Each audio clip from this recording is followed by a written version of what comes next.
A'udzubillahi minasyaitonirrajim. Bismillahirrahmanirrahim. Assalamualaikum warahmatullahi taala wabarakatuh.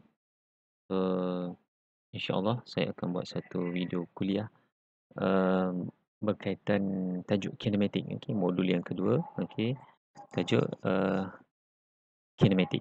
Okay, sebagai rujukan dan ulang kaji lah. Okay, untuk memudahkan awak. Okay, nanti ada masa, jika ada masa lapang boleh tonton video ini. Okay. So, kita lihat apakah tajuk kinematik ya. Okay. Yang pertama yang kita perlu kena belajar adalah berkaitan dengan gerakan linear. Apakah yang dikatakan sebagai gerakan linear? Okay. Gerakan linear. Linear ni adalah maksud dia lurus. Okay. Gerakan yang lurus. Okay. So, kalau kita lihat video yang ada di sini, kita lihat gambaran lebah yang sedang terbang ini. Okay. Kalau saya play, dia akan bergerak secara lurus. Manakala semut ini apabila saya play, dia bergerak dalam keadaan yang agak bengkok, okey, ada curve. So apa yang kita boleh katakan di sini, kesimpulannya adalah, okey, yang saya boleh simpulkan di sini, gerakan linear adalah gerakan garis lurus, iaitu gerakan lebah itu tadi. Manakala gerakan bukan linear adalah gerakan bukan garis lurus, iaitu pergerakan semut tadi. Okey? Jelas. Okay, itu dikatakan sebagai gerakan linear. So ingat secara mudahnya linear ni adalah lurus lah. Linear ni adalah lurus. Okey? Okey. So yang seterusnya kita akan lihat apa perkaitan yang tadi yang saya ajar tadi, gerakan linear ni. Okey, kita nak relate dengan apa yang dikatakan sebagai jarak dan juga sesaran. Okey, jarak dan juga sesaran. Ada dua benda istilah yang awak kena faham, iaitu jarak dengan sesaran. Sama tapi tak serupa. Okey. Okey, apakah itu jarak? Jarak ialah jumlah panjang lintasan yang dilalui oleh satu jasad. Okey, maknanya jarak ni macam laluan lah. Okey, saya nak ke asrama, saya lalu dekat tangga, saya lalu dekat koridor, okey. Dan saya ikutlah laluan yang telah disediakan. So itu dikatakan sebagai jarak. Okey, yang mana ini merupakan kuantiti skala.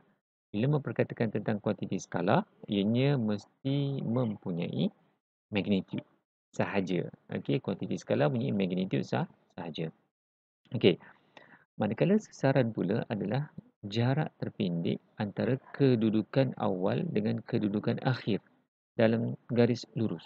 Okey. So maksudnya kalau saya nak pergi pada lokasi saya daripada bilik guru nak ke asrama, saya melihat sesaran ini daripada sudut yang melihat dari konteks garis lurus. So saya tak ikut laluan-laluan koridor ke tangga ke, saya tak lalu. Okey, maknanya saya terus je. Habis aku ada tembok ke ada pagar ke, kita redah je mana terus. Tapi bukannya maksudnya kita nak laluan lurus tu, tak, maksudnya nak ukuran sesaran tu diukur secara lurus. Okey, sasaran tu diukur secara lurus, secara linear. Okey, okey. So, ianya merupakan kuantiti vektor yang mana ia perlu ada magnitude dan juga arah. Okey, bila kuantiti vektor dia perlu ada magnitude dan juga arah. Dan unit bagi jarak dan sasaran ni adalah samalah, iaitu meter. Standard unit ni adalah meter. Okey, itu perbezaan antara jarak dengan sasaran. Saya rasa saya dah huraikan sebelum ni dalam kelas lah. Okey. Okey, so kita lihat contoh yang ada sebuah pergerakan kereta daripada point A kepada point B. Okey, kemudian dia patah balik daripada point A sampai ke point B 100 meter, kemudian dia patah balik, dia reverse pergi dekat C. So jarak ini adalah sepanjang lintasan laluan dia. Berapa? Lintasan dia adalah 140 meter daripada A pergi dekat C. Okey, itulah jarak. Bagaimana pula dengan sesaran? Sesaran ni diukur daripada shortcut, iaitu sekarang ni daripada A sampai ke C. A sampai ke C. Jadi kalau A sampai ke C, maknanya kita akan ukur secara terus je lah. Daripada A terus pergi ke C secara linear. Okey, secara linearnya. Okey. So sesaran ni kita akan lihat bahawa ianya adalah di sini gapnya adalah 60 meter. Okey, sesaran ialah 60 meter ke arah timur. 60 meter ke arah. So dia ada magnitude. Ni ada magnitude dia. Ini 60 magnitude. So arah dia adalah ni. Dia ada bagi tahulah arah timur. Okey. So A pergi ke C terus 60. Okey, ini nilai dia 60.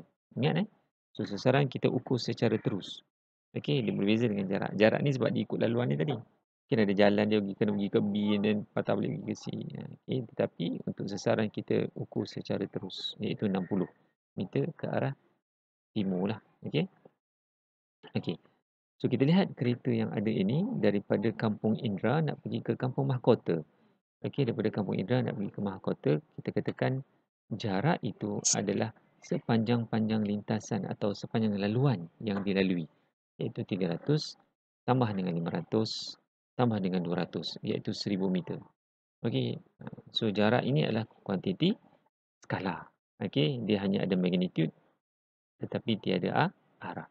Bagaimana pula dengan sesaran? Sesaran ialah, okey, kalau kita lihat, kita ukur secara terus daripada Kampung Indra direct terus ke Kampung Mahkota, walaupun tak ada jalan lah. Walaupun tak ada jalan. So bukan maksud kita nak bergerak kereta tu daripada Kampung Indra ke Mahkota tu terus, tak. Maksudnya kat sini kita kena faham konsep sesaran itu adalah diukur secara terus, okey, secara linear, iaitu 577. Okey, 577 meter nilai dia lah. Okey. Di mana arah dia adalah utara timur. Ni utara dan ke timur lah. Okey, daripada segi sudut 60 darjah ni, okey, saya pernah ajar awak lah sebelum ni di dalam kelas bagaimana untuk dapatkan 60 darjah ni, saya pernah ajar awak. Okey. Okey. So kita lihat yang berikutnya, apabila ada seekor unta. Unta kesepian. Aku yang kesepian. Unta ni dia kata, aku yang kesepian. So bagaimana jarak? Jarak ni ialah perjalanan unta itu daripada 50 kan, pergi ke 50 km tambah lagi 3 km. Itu adalah dikatakan sebagai jarak laluan unta, 53 km. Bagaimana pula dengan sesaran? Dalam konteks ini, jarak dan juga sesarannya kita lihat adalah sama. Berapa sesarannya? Sesarannya pun 53. Kenapa dia sama? Kenapa dia sama? Kerana dalam situasi ini, maksud saya sama dari segi magnitude. Dalam situasi ini, yang jarak tu pun memang sedia ada lurus laluannya, dan manakala yang sesaran pun memang of course lurus lah. Okey. So memang 53 jadi sama. Okey, cumanya dalam situasi ini sesaran ini perlu dinyatakan arahnya. Jadi pergerakan arah unta tadi adalah ke kanan ataupun ke timur. Ataupun awak boleh lukis anak panah ke kanan pun boleh juga. Okey, kalau awak tidak tulis dalam bentuk perkataan, awak boleh juga tulis dalam lukis gambar anak panah ke kanan. Okey? Kemudian, mak unta tu kata tak boleh masuk lah. No entry. So, aku kena patah balik ni. So, dia pun patah balik. Unta tu ghostan. Okey? Jadi, bila unta tu ghostan, sebenarnya unta ni ghostan dekat junction ni. Tapi dia ke belakang sikit. Okey, sebenarnya dia berhenti dekat junction tu tadi lah. Okey, nampak macam ke belakang sikit. Takut confuse. So, sekarang ni apabila unta tu ghostan balik, berapakah jarak dia? So, jarak dia dah semakin bertambah. Tadi 50 kan, lepas tu tambah dengan 3 km. Tambah lagi dia ghostan lagi 3 km. Ingat, jaraknya adalah sepanjang-panjang lintasan laluan. So kita dapat 56 km lah. Okey, 56 km untuk jarak. Bagaimana pula dengan sesaran? Sesaran ni adalah kita ukur daripada poin mula sampai poin akhir. Jadi secara lurus. Jadi poin mula sampai poin yang akhir, yang poin dia berhenti tu, kita lihat adalah 50 km. 50 km. Manakala arahnya adalah ke kanan ataupun ke timur lah. Okey. Okey, jadi kita fahamkan balik. Okey, unta tadi meneruskan perjalanan ni ke bawah pula. So jarak dia dah bertambah. Okey, jarak perjalanan unta ni dah semakin bertambah. So kalau jarak je, jumlah jarak dia akan tambah lagi lah. Yang tadi 50 tambah 3 kan, nanti dia ghostan 3, dan dia turun ke bawah dia 20. So jaraknya adalah 76 km. Okey, 76 km. So bagaimana pula dengan sesaran? Sesaran ni diukur secara lurus. Dia tak boleh ikut jalan yang ada tu, dia kena lurus daripada poin mula sampailah poin akhir.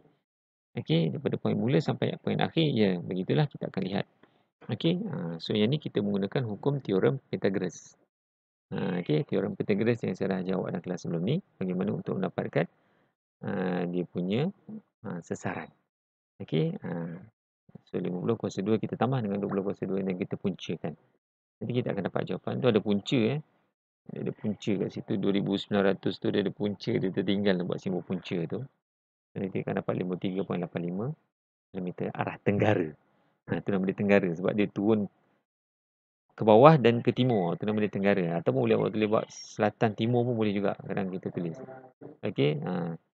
Selatan timur pun kita boleh tulis, ataupun nama lainnya adalah tenggara. Okey, selatan timur. Okey. Okey. Yang seterusnya,